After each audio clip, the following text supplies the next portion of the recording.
warm welcome and greetings from iTech India to all the participants. Welcome to our National Distance Learning Seminar Series. Today's topic is OST Refresher Cum Follow-Up Meeting. Today we have with us Dr. Amit Singh from King George Medical University, Lucknow. So thank you so much, Dr. Amit, for being with us. Over to you now. Thank you, Anushree, and thank you. Good evening, everyone. So I will first of all give a brief presentation on buprenorphine-based opioid substitution treatment, and then we will discuss any queries which you people have or any problems you people are facing while managing the patients on day-to-day basis. So let me first give a brief presentation on buprenorphine-based OST. I am sharing the slides.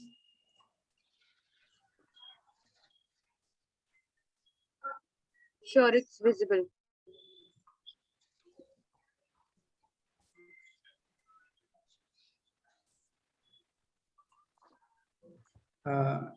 Is it visible? Yes, it is. Okay. So under NACO,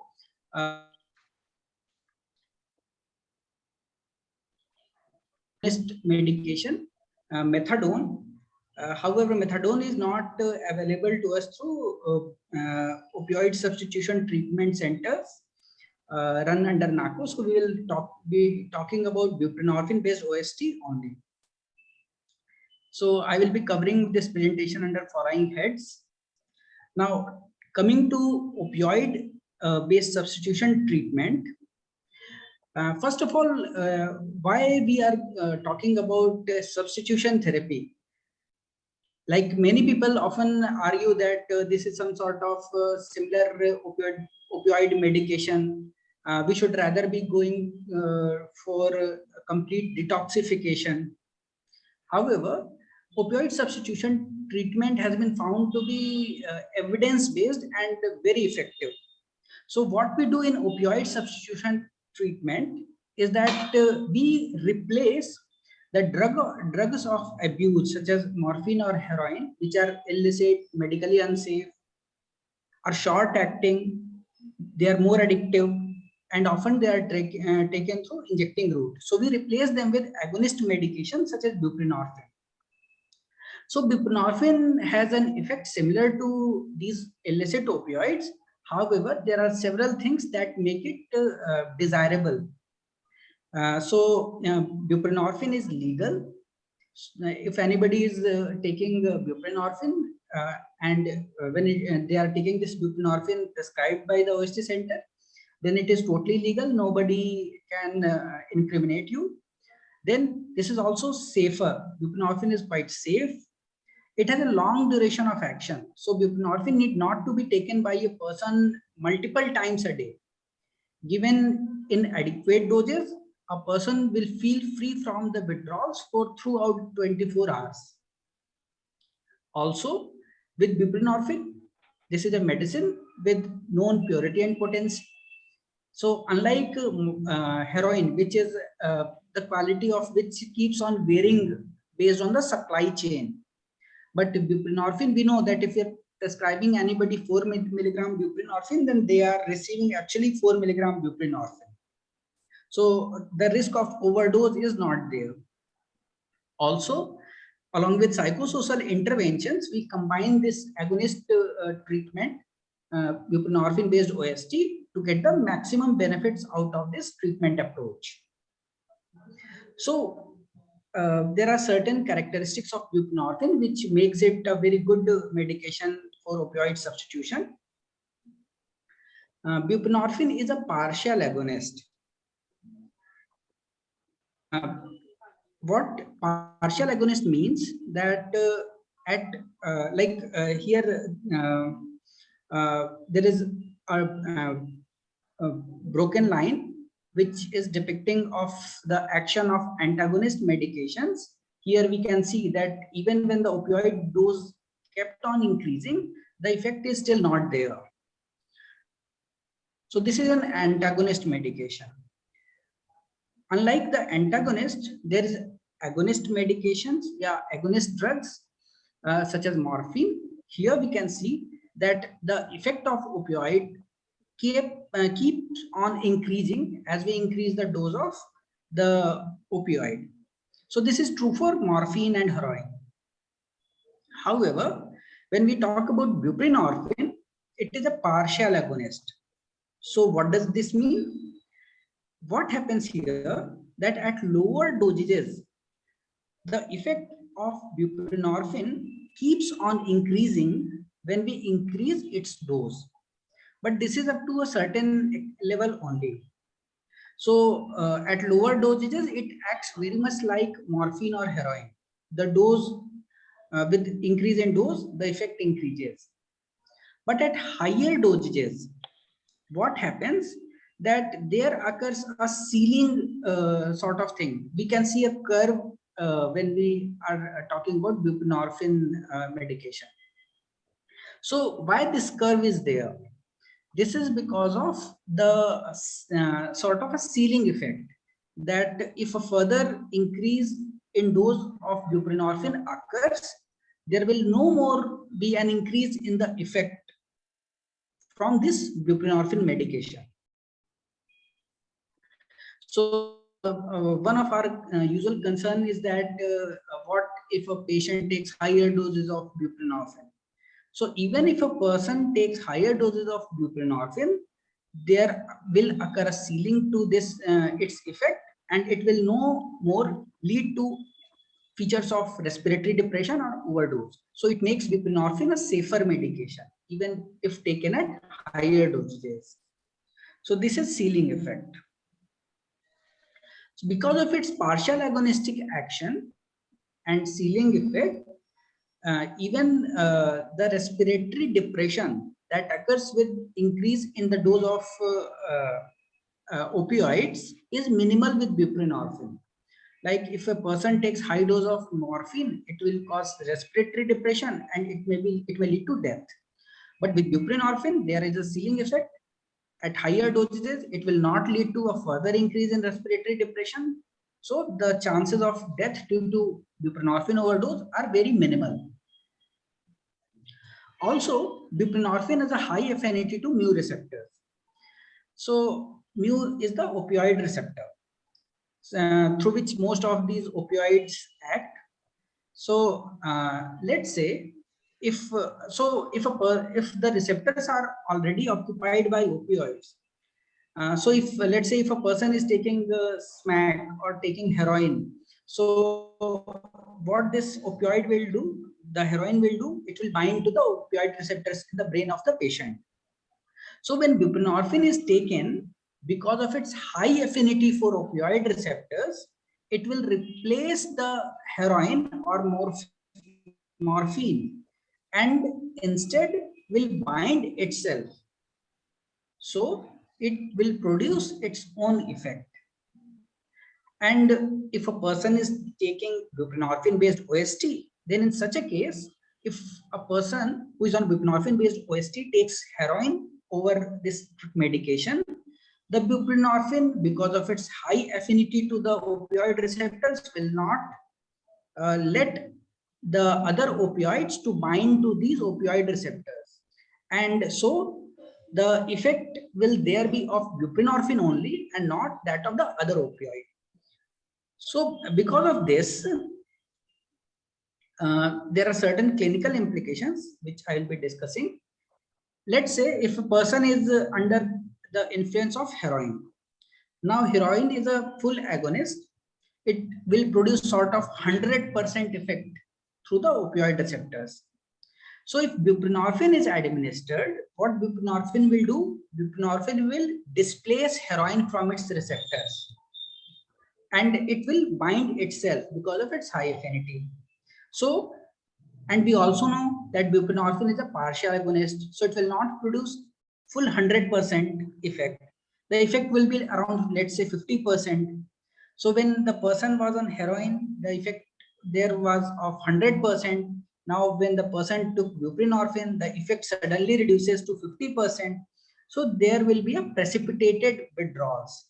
the person will start developing features of opioid withdrawal if they take buprenorphine over heroin. Because of this net decrease in the opioid effect from 100% to 50%. Also, if a person who is on regular OST, if he consumes heroin over this buprenorphine, then buprenorphine will not let the heroin to act on these receptors, and so there will be no risk of overdose. There will be no intoxicating effects of heroin. So buprenorphine sort of blocks the effects of heroin and other full agonist, like heroin, morphine, or methadone. So this effect of buprenorphine blocking the effect of other opioids is called as opioid blocking effect. However, this effect can only be achieved if buprenorphine is administered at optimum dosages. If a person takes buprenorphine in lower dosages, there will be no overall blocking effect. So one thing which is very important is the person should be prescribed optimum dose of buprenorphine to achieve this blocking effect. Also, buprenorphine has an important characteristic that it dissociates very slowly from the receptors. So if a person takes buprenorphine, its effect will be long lasting. Buprenorphine, when taken sublingually, it gets sort of sequestered in the sublingual mucosa, the mucosa beneath the tongue. And from there, it gets released slowly over 24 hours. So its effect is longer, 24 to 37 hours. And when we compare it with other opioids, let's say heroin or morphine, their effects are only there for few hours, 2 hours, 4 hours. So in that case, a person is often required to take morphine or heroin multiple times a day. But when we talk about buprenorphine taken sublingually, the effects last longer and the person does not need to take buprenorphine multiple times a day. Single time given in adequate dose is sufficient. And to achieve this complete 24 hours withdrawal free state, a person need to be given relatively higher doses of buprenorphine, usually more than 4 to 8 milligram buprenorphine need to be given. We can see here that at lower dosages, let's say 2 milligram, the effect lasts only up to 12 hours. But at higher dosages, the effects may last up to 48 hours. So this makes administration of buprenorphine also easier, that it need not to be given to a person multiple times a day. The person can just take medicine once and will be free from all the withdrawals throughout the day, and they can work and function as a normal individual. So another question comes that why to take buprenorphine sublingually only? Why not just take the buprenorphine orally, or why not keep it in mouth, buccal, or why not inject it? We can see here that with oral administration, that is, if a person just ingests buprenorphine, the bioavailability is quite low, around 10%, which is very low. With sublingual administration, the bioavailability is 50%. So 50% buprenorphine will still be there in our blood. And also, we can see in the table below that with sublingual administration, the mean elimination half-life is 27 hours, which is more than 24 hours. However, if we take buprenorphine through orally or intravenously, the effect lasts for a very smaller, shorter duration, for few hours, 2 to 4 hours. Here, with the IV administration also, the effects last only for 3.2 hours. So that is why sublingual administration of buprenorphine is recommended and not the oral intake of buprenorphine or IV use. Besides, with IV use, there is always a risk of developing sort of the risk of transmission of bloodborne viruses. Now, coming to the safety and any contraindications. So, buprenorphine is usually very well tolerated, and the only absolute contraindication is hypersensitivity to buprenorphine, which itself is very, very rare. Like in many years of my practice, I have never encountered a single patient who has developed hypersensitivity to buprenorphine. So, practically, there is no absolute contraindication. However, buprenorphine need to be given with caution in clients who have a concurrent use of high dose sedatives like benzodiazepines or other hypnotic medications, and also if a person is taking alcohol or some other depressants, because then there will be a risk of respiratory depression. So in that case, it is not contraindicated. It is just that we should be starting such patients with relatively lower doses of buprenorphine and nothing else. Then we can just optimize the dose gradually. So there are few precautions. If a person is having respiratory impairment, their pulmonary system is not fully properly functioning, then in that case, there may be a risk of respiratory depression. In such cases, one just need to go slow. They can start buprenorphine in these patients and then gradually optimize the dose. Similarly, in hepatic impairment, there may be erratic blood levels of buprenorphine because buprenorphine gets metabolized by liver. So in such cases also, we should be starting with relatively low dosages and then we should build the dose of buprenorphine gradually over days if there is no features of intoxication. It has minimal interaction with other drugs, so it is by and large safe. However, as we have discussed earlier, that with brain depressants, including benzodiazepines, alcohols, and we should be using it with relative caution. We should be starting buprenorphine with relatively lower dosages. Also, we have discussed earlier that if buprenorphine is given along with some other opioid, what buprenorphine will do, it will cut down the effect of full agonists. Like if they are 100 producing 100% effect, buprenorphine will lead to reduction in the overall effect. So this may lead to precipitated withdrawals. Now coming to the common drug interactions, there are several medications which induce liver enzymes, the cytochrome enzymes. So liver enzymes are also involved in the metabolism of buprenorphine. So if these enzymes are induced, they are working, more of these enzymes will be available. So they will metabolize more of buprenorphine.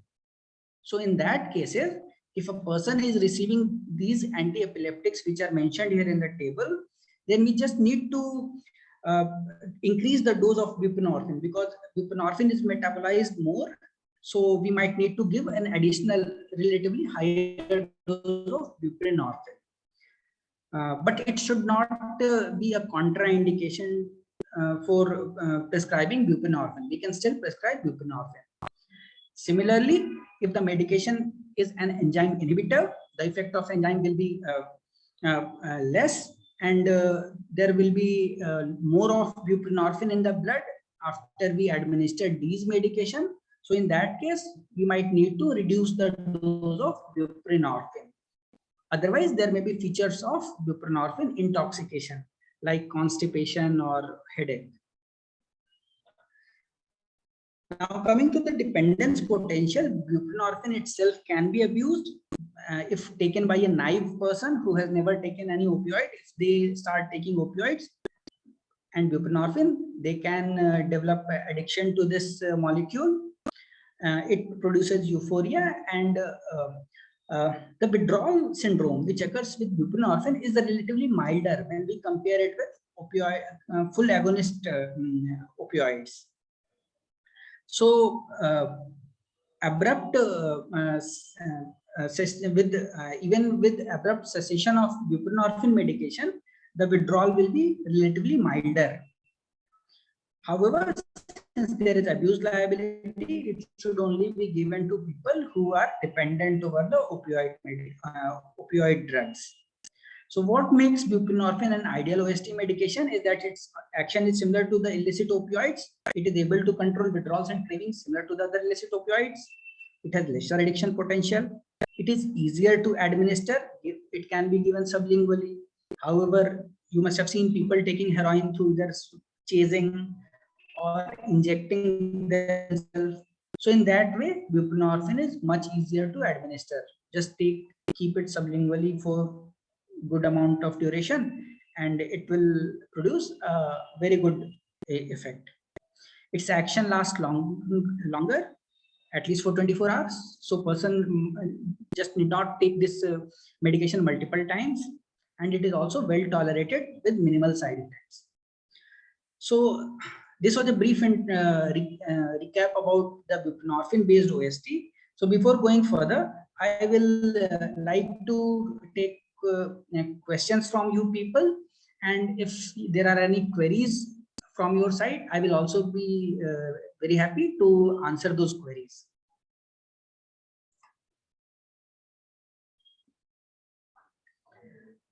Thank you so much, Dr. Amit. The floor is open for discussion. If you have any queries, then please unmute yourself and you can ask.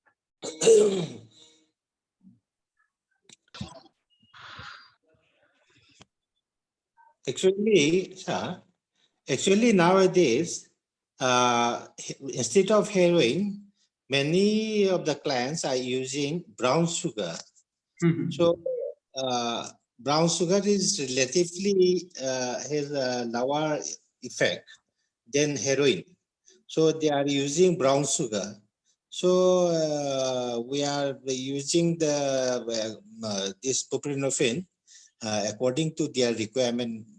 Clearly, we give for 6 mg, 8 mg, or 10 mg first. If it is not this thing, if he still has withdrawal symptom, then we'll increase and go on like that. But brown sugar has lesser this thing power than heroin. This is true. Brown sugar is sort of adulterated form of heroin. Heroin is like a purer form, and what these smugglers or drug suppliers do, they adulterate heroin with certain substances, and then it is called smack or brown sugar. So brown sugar actually has a relatively lesser amount of actual heroin. However, people still the dependence is still there, and there is no difference in the dependence the severity of addiction they develop over brown sugar. It's just that the people who are using brown sugar might be taking higher amount of brown sugar to get the same effect as they used to take as they used to get earlier with heroin.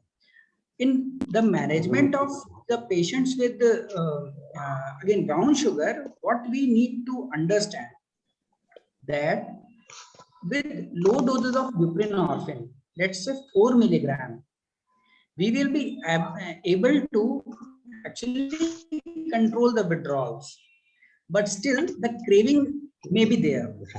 So we should be giving the clients enough dose of buprenorphine to not only control withdrawal, but also the craving. So if we increase the dose further by 2 to 4 milligram, we will achieve a good management of craving. So if let's say withdrawals are managed with 4 milligram, if we give additional 2 to 4 milligram, the patient themselves will report that now there is no more craving for brown sugar.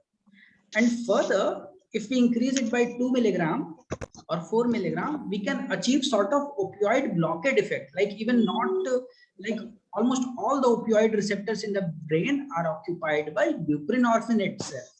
So there are no more receptors left where heroin can act. So we should ideally be giving this much amount of buprenorphine, and we should not just limit ourselves from prescribing higher doses of buprenorphine, because I have commonly encountered that people fear that given in higher doses, buprenorphine may lead to some adverse effects. So they keep giving the least possible dose of buprenorphine.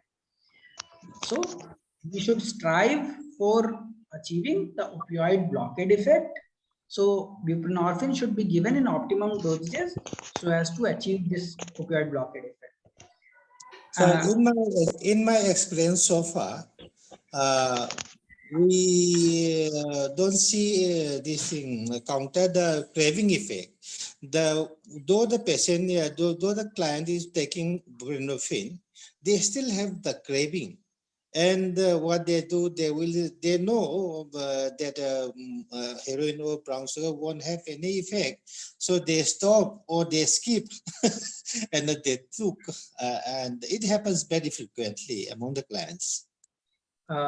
Sarachanji, the one very common problem is that, like as a clinician, what happens that we always fear that the person should not experience overdose to opioids. And out of this fear, what happens that the people who are prescribing buprenorphine, they usually don't prescribe it at relatively good dosages. So if a person is not taking buprenorphine and so if they are not taking buprenorphine, then it means that probably we are not prescribing them good enough dose of buprenorphine. This is first thing. Besides, if the so that is why we are also talking about optimize the dose. If the craving is not managed with 10 milligram, make it 14, make it 16, make it 20, but that should be able to achieve manage the craving and have this opioid blocking effect. Also, we need to look that whether this craving is because of opioids only, because what happens that many a times people take multiple substances together. So even if their craving with opioids is managed with good dose of buprenorphine, they may continue to report, I am having craving. So it may be this craving may be because of some other drugs like cannabis or tobacco. So this also we need to remember. Also, if we are giving good enough dose of buprenorphine, if a person will take heroin, then they will not get the 100% effect of heroin also. So if a person is taking buprenorphine and then he is also taking heroin, then and he is getting the effect of heroin, then it means that probably we have not given them good dose of buprenorphine. So this is all I have to say for such scenarios. So people fear that if they are taking heroin and if we give them high doses of buprenorphine, then maybe there is will occur a overdose. But buprenorphine will not lead to an overdose because of its ceiling effect. So we can safely administer good enough doses of buprenorphine even in the clients who at times take illicit opioids, even when they are on opioid substitution treatment. I hope I have been able to answer some of your queries, but if there are still any thing which I have not been able to address, then please feel free to ask me again. One more point. If a person is taking about 250 milligram of heroin or this thing brown sugar, we usually give 6 to 8 milligram of buprenorphine at the initial stage, at the start. Is it enough or shall we give more? So this is a very important question, Sarachanji. Actually, what happens that people often think that a certain amount of heroin is equivalent to certain amount of medication, but this is not like that. Even in our experience, we have seen that people who take even lesser than a quarter gram of heroin, they may need higher dose of buprenorphine. So one should not limit themselves just thinking that he was taking low dose of heroin, so we should be giving them low dose of buprenorphine. the amount of buprenorphine which we are giving to the client should be enough to make them free from all the withdrawals, and they should be the dose should be able to also address the craving. So the dose may even be 16 milligrams. So the amount of heroin he was taking is not a predictor of the dose which is required. So it is very individual to the patient. Like if you will give certain dose, they may not feel relieved, then you will optimize the dose further. Then at a certain dose, they will feel comfortable. Thank you. Thank you. Any other questions? Please feel free to ask any questions you people have, because this is not possible that you might not be facing clinical problems while managing these clients. Definitely you must be facing some or other problems, so you can ask. We have just all gathered here to share our views, discuss our problems. Excuse me, sir. Good evening. Regarding withdrawal control, there have been conditions where when I have had to prescribe opiates for my parents because they'll be going to faraway villages. Prescription opiates like tramadol control their withdrawal because giving it for a long time for a long period is not recommended, right? So regarding this, which is the opiate that is, do you think is more ideal for them, like tramadol or this tapentadol and the release? And which should I particularly avoid? Is there any? Lun Lal, sorry if I have difficulty pronouncing your name, but what I could get that you want to ask me whether if a person is taking tramadol, should we be prescribing them tramadol or buprenorphine? Is it the question? No, sir. Some cases, our clients have to go to village areas for long periods of time, to rural areas, village areas. So we cannot keep giving them take-home doses, right, sir? Regarding take-home, sometimes I've had to prescribe them other opiates like tramadol to control their withdrawal. So regarding this, which is more effective, tramadol or tapentadol? What do you suggest? Both tramadol and tapentadol are very much similar. Like certain people will may tell you that I feel better with tramadol. Some may say they are better with tramadol.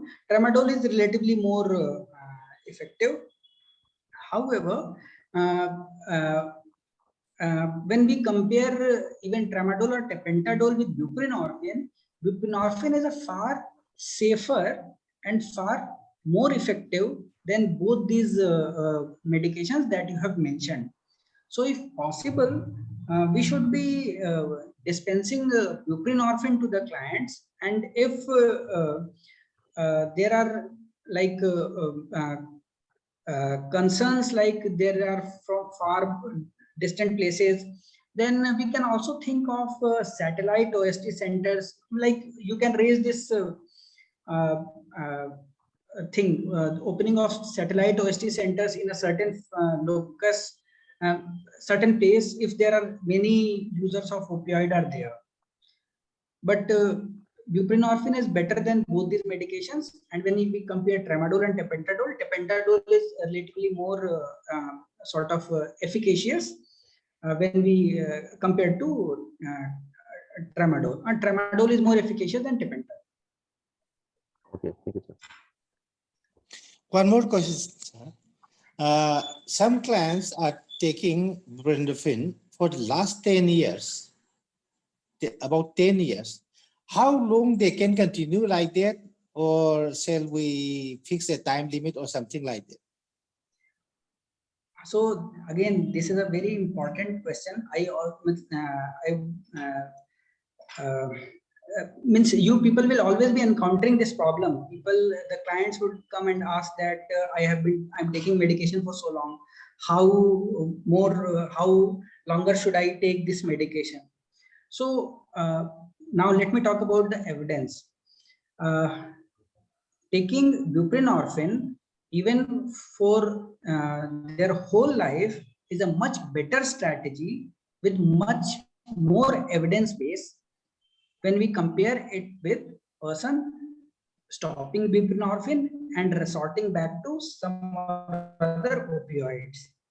So buprenorphine can be prescribed to a client for their life, like 10, 20, 30, 40, whatever their life, they are feeling comfortable with this medication, they can continue to have it.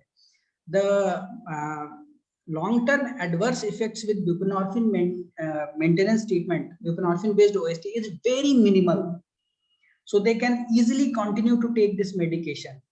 And as a clinician, as a doctor, we should also make this thing clear to the clients, because often either the patients or their family members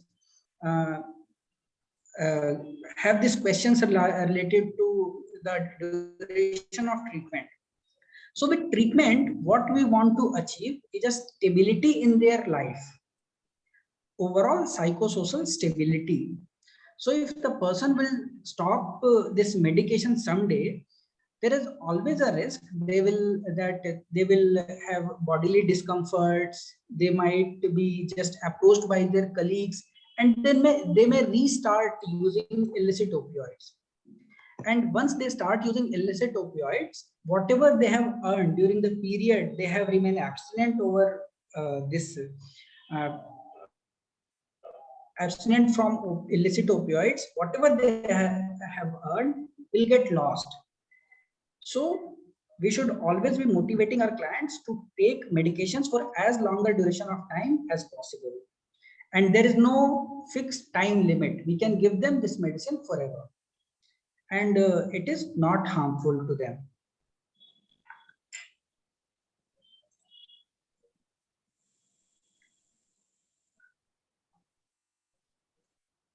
And if no other person is the same question, one last question. Sure. Some patients, their doses has been reduced after taking after many months or years to 0.4 milligram of buprenorphine. Still then they are taking 0.4 for 1 year or 2 years or something like that. And when we tell them you can stop the medicine and try, but they insist on to taking 0.04 milligram tablet. So is it the dependency on buprenorphine or his psychological effect? Sharat Chandji, again, this is an important scenario. People like even if they are taking low dosages, so then a few things should come to our mind. That first of all, why they are taking this low dose. Often what happens that the clients get to learn from their peers that taking higher dose of buprenorphine is bad. So they keep on reducing the dose of buprenorphine by themselves, or they will insist you people to reduce the dose of buprenorphine. So here comes a role of psychoeducation. We must be educating them that you should be taking adequate dose of buprenorphine, and even if your requirement is 4 milligram or 6 milligram, it is fine. You can continue to take this medication for as long as required. Now, the second question is, and they find it very difficult to even stop this 0.4 milligram. Probably they are very motivated, so they are just maintaining well with this low dose of buprenorphine. But we should always be trying. We should not take risks with the clients, because at lower doses there is always a risk that they might feel some discomfort and they may resort back to illicit opioids. So preferably prescribe them with good dose of buprenorphine. Now coming to the dependence to buprenorphine itself. Look, when the client was taking heroin or methadone or smack or whatever else, whatever other opioid, they are usually full agonists. 100% effect was produced by these illicit opioids. So they were already dependent on the opioids. Now you are giving buprenorphine. So buprenorphine is also an opioid. And we are just reducing the sort of dependence which was there. Dependence was there for 100% opioid. We are now giving the opioid which has a partial agonistic activity. So we are just reducing it. We are not making them addicted to buprenorphine. Heroin was also an opioid. Buprenorphine is also an opioid. So there is no separate dependence for opioid. It is the same dependence to the heroin, which is being managed, but we are not making them dependent on any newer molecule.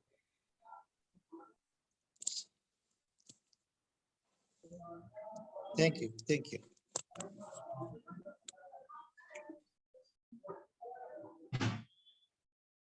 So I hope I made myself clear that you are not making the client dependent on a new substance. Buprenorphine is a new substance, not a new substance. It is again an opioid. The patient was already dependent on opioid.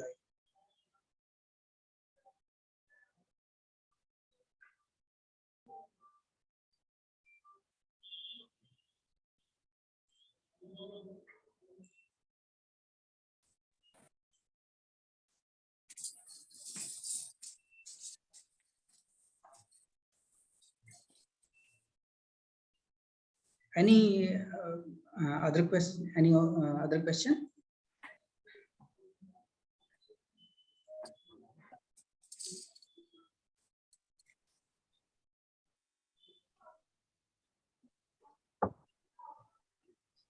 Này trong cái lời này khó, đâu, đâu,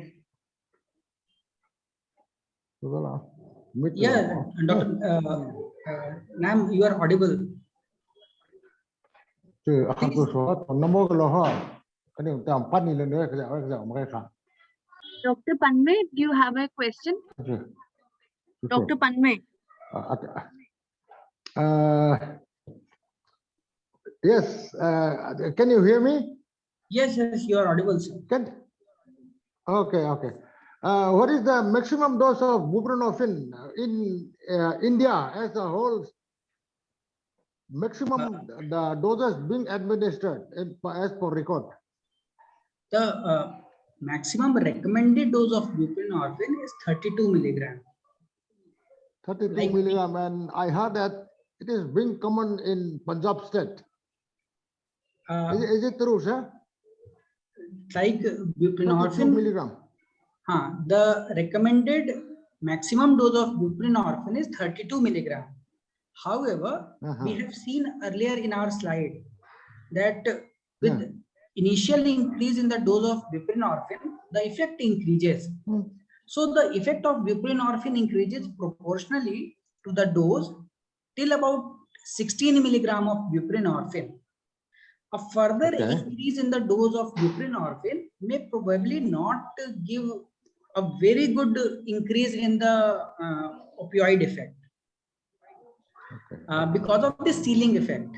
So we can prescribe up to 32 milligram, but usually people after 24, 26 milligram, they won't have any additional beneficial effect with a further increase in the dose. So usually we advise to keep it to around 24 milligram, but definitely in case-to-case basis, you can always prescribe it to 32 milligram. Yes. Above this dose, we were told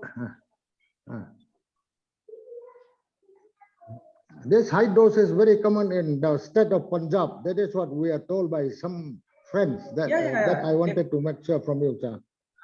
That's true, and this is the higher recommended dose. Like above this dose, we don't recommend to be to prescribe buprenorphine in any patient because there is no evidence.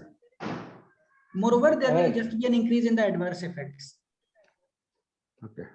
Okay. Thank you.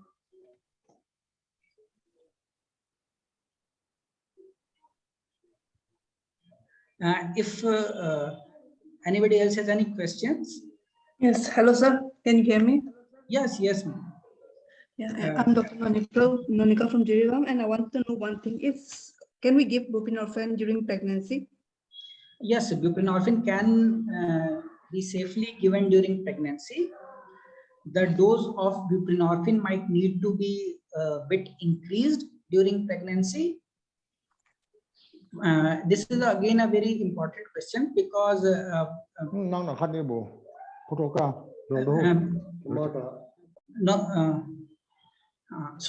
what happens that people when they become women when they become pregnant are often advised by many their colleagues and relatives to stop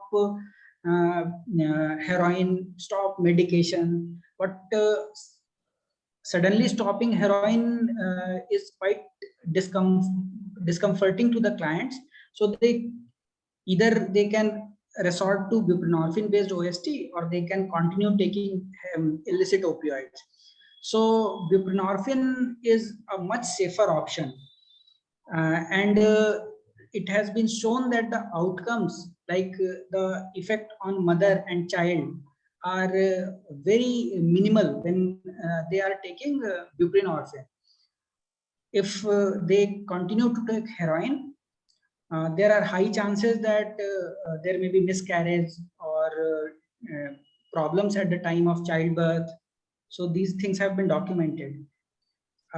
With regard to pregnancy, I would also like to add that during the pregnancy, women gains weight. There is an increase in the water content of their body. So even if a woman is good on, let's say, 10 milligram, we might need to increase the dose of buprenorphine in those clients because of their increase in the change in the body composition. So that needs to be done. But in short, buprenorphine can be given and should be given if needed in a pregnant female. And one more thing, sir, which sedative is best for a person taking OST treatment?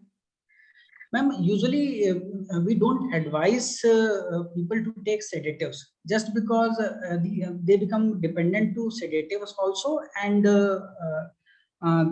they also may have increased respiratory depression with sedatives. So what we suggest that if the person is complaining of reduced sleep, it means that probably the buprenorphine they are taking is not able to take care of their withdrawals for 24 hours. They are having problems by night time. So just I will suggest to optimize the dose of buprenorphine. Okay. In rare cases, if needed, they can be given some benzodiazepines on short-term basis, but we won't advise it, especially when we are talking about managing these clients from our OST centers. Just optimize the dose of buprenorphine. Okay, sir. And sir, one more thing, if a person is going to go for operation, do we need to temper the dose of OST? Buprenorphine buprenorphine can be continued in the patient, in people who are about to undergo some surgery. It is the anesthetist who takes the call regarding whether they are doing something which can affect sort of the patient. So if they advise that opioids should not be given, then we can briefly stop the medication for a day or two, and after surgery then we can again resume the dose of buprenorphine in the patient. But by and large, it is not contraindicated. Okay, sir. Thank you, sir.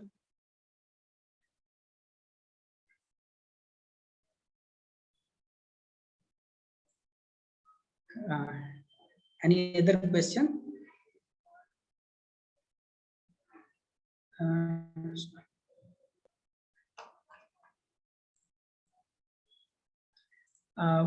Here, I would also like to add just one point, that often you people must have seen that when a client enrolls in OST, as soon as they get better, after let's say 2 months, 3 months, they will start asking, stop my medication, taper the dose.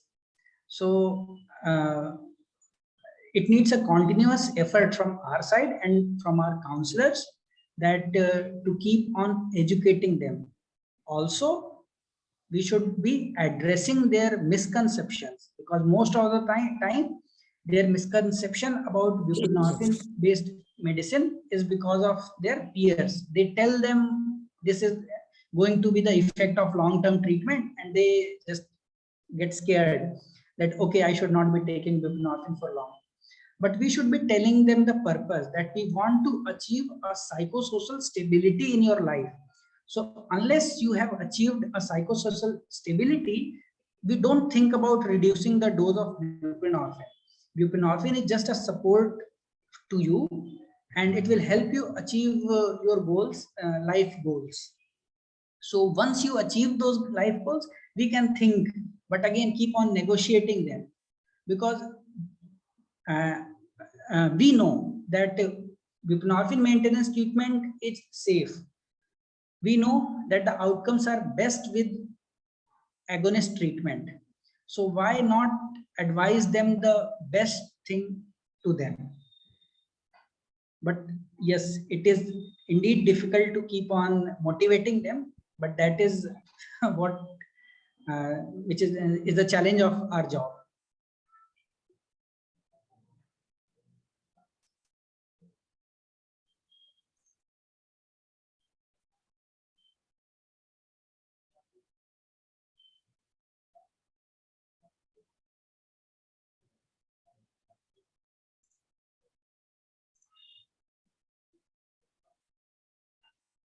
Anything else? Any other question? One more question. Yes. Some clients come with their parents, and that they were telling that they are going to have this thing study abroad or somewhere in a period of 2 or 3 months time, and that they want to take this OST. So in that scenario, shall we start this thing OST or not? But I advise them, but for me, I advise them to stay in the rehab center, and to have no this thing withdrawal effect, and after that they have to this thing maintain that status. But shall we give buprenorphine or not? This is the question. Sarachanji,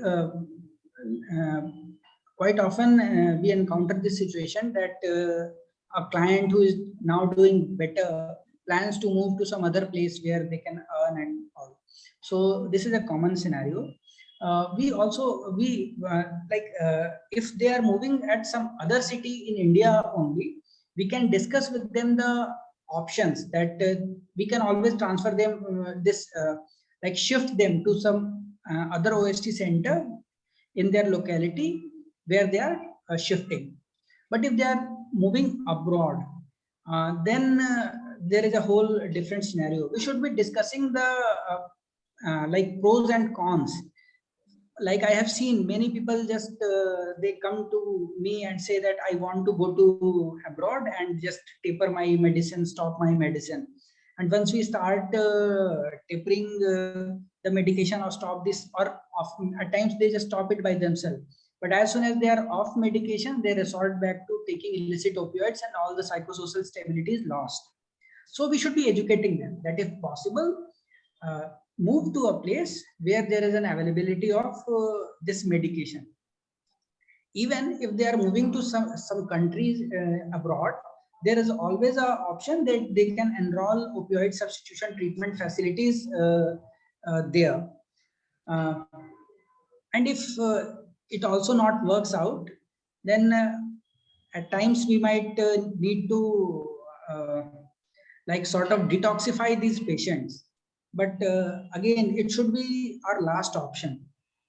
We should be trying for that they continue to be in opioid based opioid agonist treatment, buprenorphine or methadone, at whatever place they are moving. So for detoxification, there are very detoxification we can do, but again the outcomes are not as good. The outcome is best with opioid agonist treatment only. I'm talking about long-term outcomes in terms of financial stability, occupational stability, psychosocial stability, financial stability.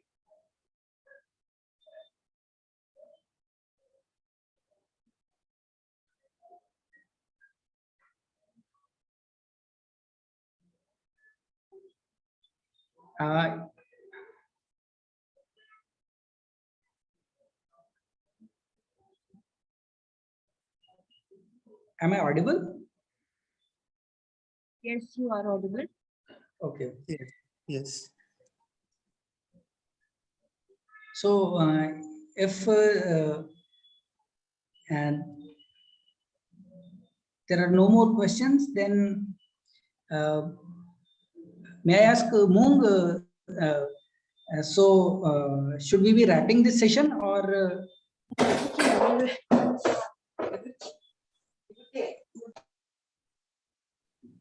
Yeah, Doctor, I think we are quite good with our time management.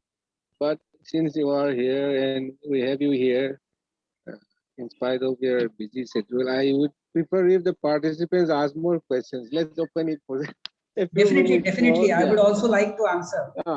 Please feel free to. Participants, I'm asking you, please share the issues. What problems are you facing with induction or new registration of clients or whatever problems that you are facing? We would like to hear, even if it's not a question, please.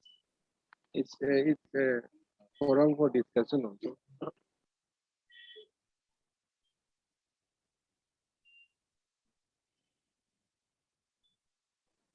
We have Janet also here. Janet can also say a few words.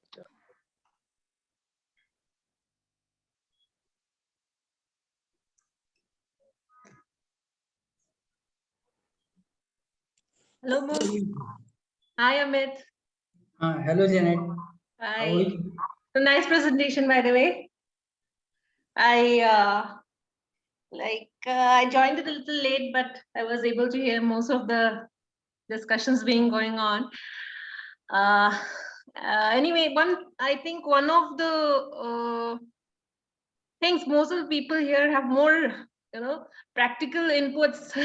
Many of the things which they discuss are really an eye opener. Like they are the ones mainly who are on the field and working with the patients. Of course, we are also there, but we are new ones, isn't it?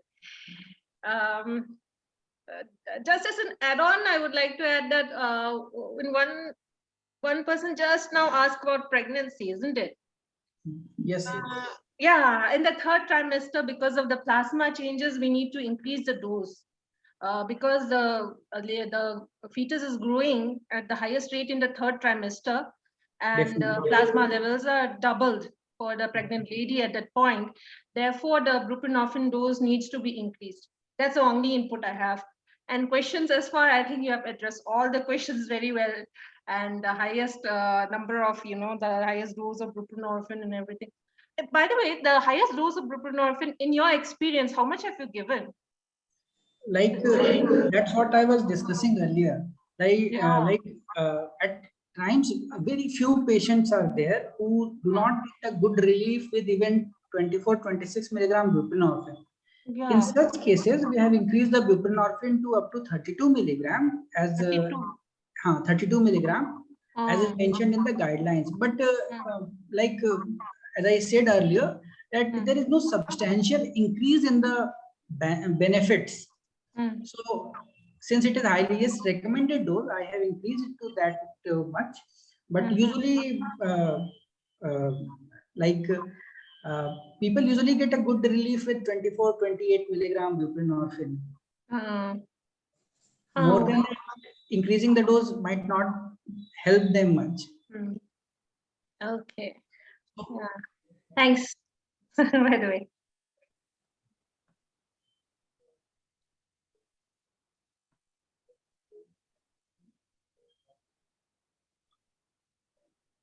Thank you. So do we have any more queries, questions, or maybe experiences from the field?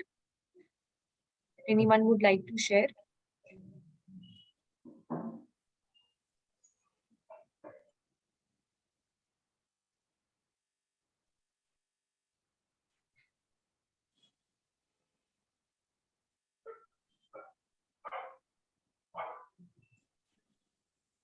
So,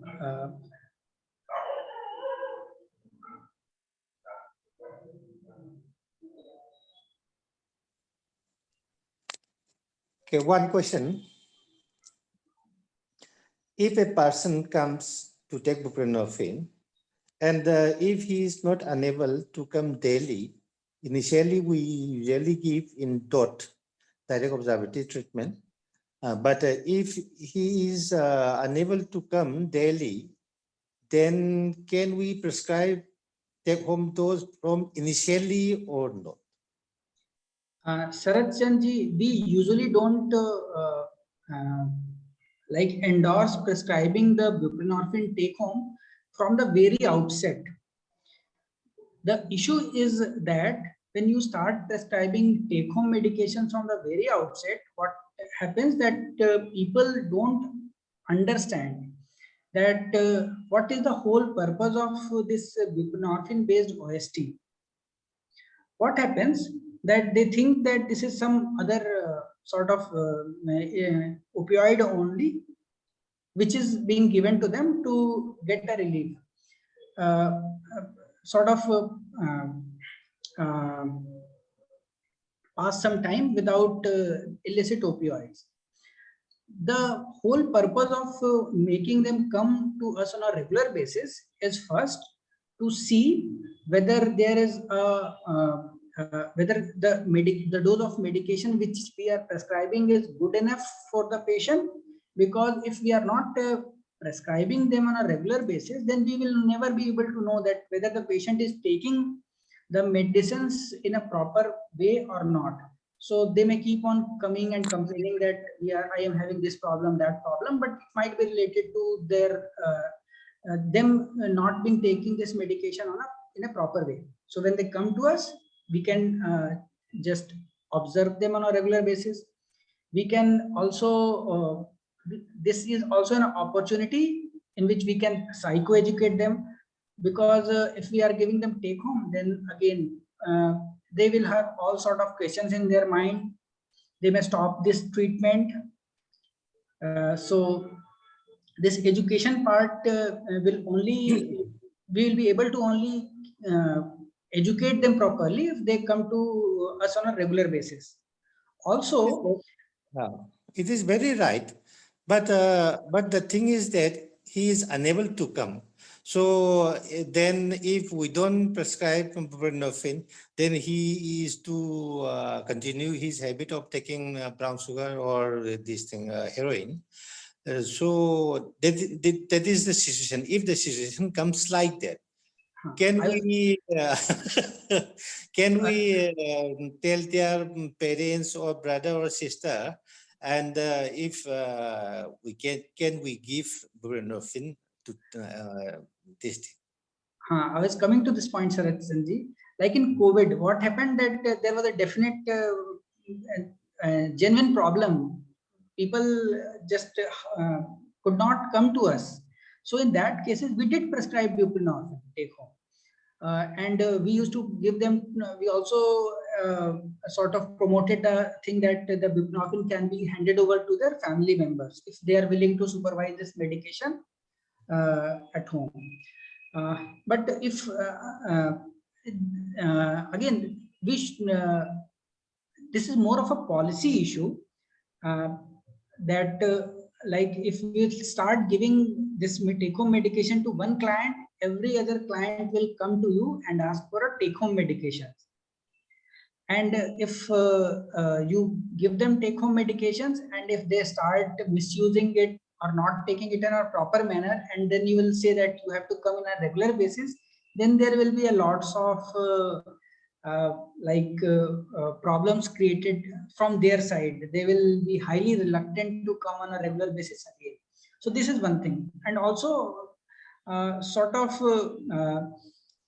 but as I said, this is more of a policy issue. We have endorsed the take-home medication in clients who are adherent to treatment, and we just can't under this program we won't be able to prescribe the buprenorphine take-home from the very outset, unless there are some specific issues which the clinician feels is in that case they can be given take-home buprenorphine. At this point of time, I would also like to clarify this from Moon, that has there been any change in this stance? Moon? No, doctor, we are still following the same guidance. There is no change. So, Sarat Chand ji, since we are working under a program, we have to follow certain regulations. Then this is what we can do, and we should be making this very much clear to our clients. Okay, thank you, thank you. Excuse me, sir. Yes, yes, Panmay ji. Yes, about take-home dose of buprenorphine, sir. Is there special relaxation for security personnel who wants to be on, who wants to go on their duty and take for 3, 4, 5 days? They used to come and request us because they'll be going for some jungle operation, etc. No. So, shall we make some relaxation for them or not? So it in is the guidelines, government guidelines, there is only imposed lockdown, etc., and clinically stable patient, etc., etc. It's not included for security personnel, sir. So, should we make some relaxation for this security personnel who will be going on their duty in the night time or daytime? So, question.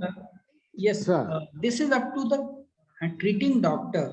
Like if they feel that the client will remain good and he will not use the medication, then they at times they definitely can give these medications to them for a certain period of time. Okay. Okay. Thank you for the clarification, sir.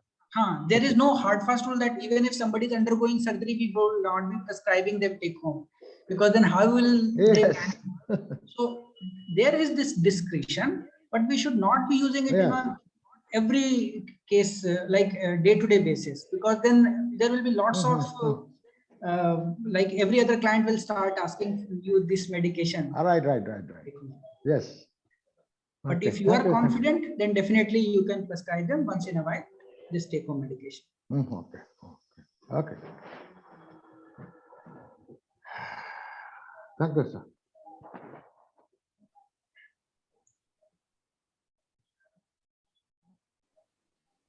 Yeah, if there are no more questions, then maybe Anushri, we are taking a group photo, is it? Sure, ma'am. Hey, Amit. Yeah. So, what about this buprenorphine and naloxone combination that we were going to start? What about this drug? They were asking about. Of course, for the first initiation, one doctor was asking about the if there were any difficulties, whether they can take the take-home dose. Of course, for the initiation period, because we don't know for the uninitiated, we don't know whether how much they'll be compliant. So might not give. However, what about this buprenorphine and naloxone for the long-term users? Those whom we know are compliant, and those who need a shift in the afternoon dose or evening dose, or as the previous speaker asked about the afternoon dose or evening dose for someone in the security forces and all. What about this naloxone and buprenorphine competition? Any ideas on that? Is it coming up soon? So this buprenorphine naloxone combination is not very much different from the buprenorphine which we are prescribing today. So all the treatment approaches will remain same.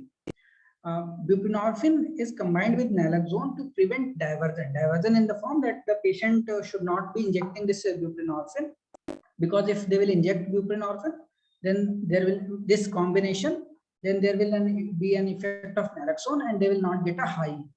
This is what they have like the marketers have promoted, but in our experience, in my experience, I have seen that people do continue to get a high with the buprenorphine naloxone combination also, even if they inject.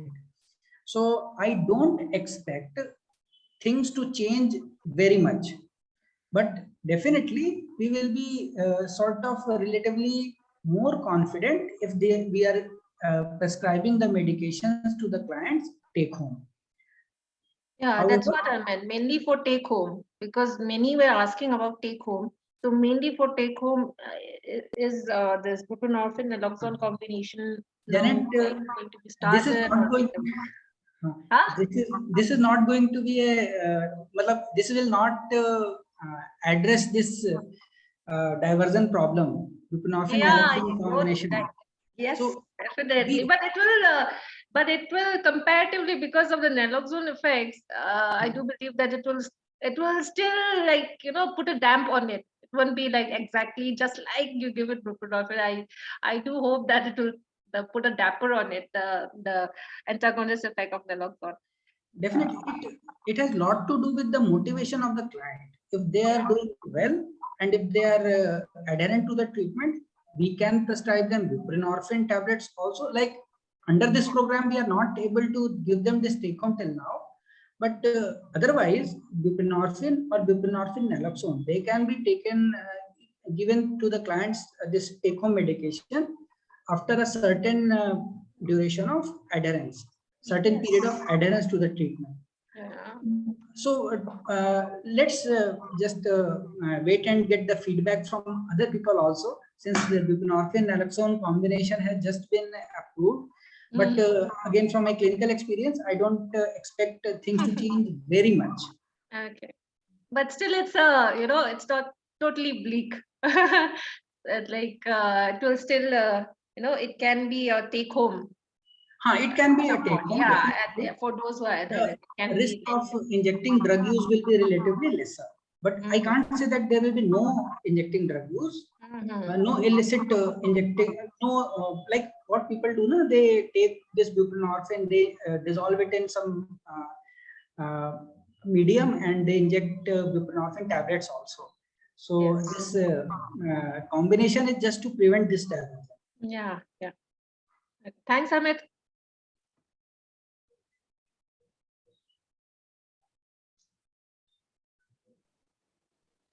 So thank you, Dr. Amit. Okay, before we close, I just want to say thanks again, Dr. Amit, for giving us this time. And I also want to thank all the participants for attending this series. Uh, most of the time, we are not able to meet or catch all our OST medical officers on the field because we are also unable to visit them personally. But we are very happy that you have logged in, and we will be adding you all. If not, if you have not been already added, we will add you in the OST medical officers nursing group, where we can all keep raising our questions and they can be answered by our experts. So we will be adding you all, and I will share if you want the PPT and the guidelines also I will be sharing there. So thank you everyone. And Anushree is back. So Anushree, are we taking a photo? Yes. I request everybody to switch on the videos for a few seconds. We'll take a group photograph. If possible, please open your video for a few seconds. If your network is good. Dr. John, Anand, Shalom,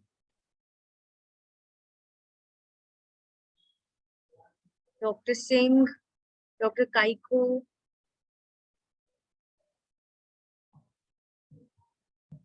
Hello. Yes, yes. We Yes. can't start the video because it's written because the host has stopped it. Okay, okay, now we can start. Yeah. It is Yeah, enabled for everyone. okay, okay. Okay, okay. Please keep it on for a few more seconds. Hirojit, Dr. Kaiko, Dr. Mohanlal.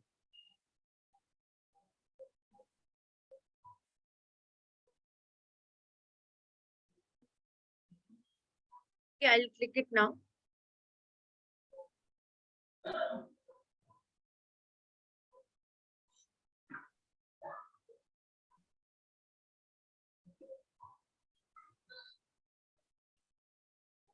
Okay, thank you so much to everyone.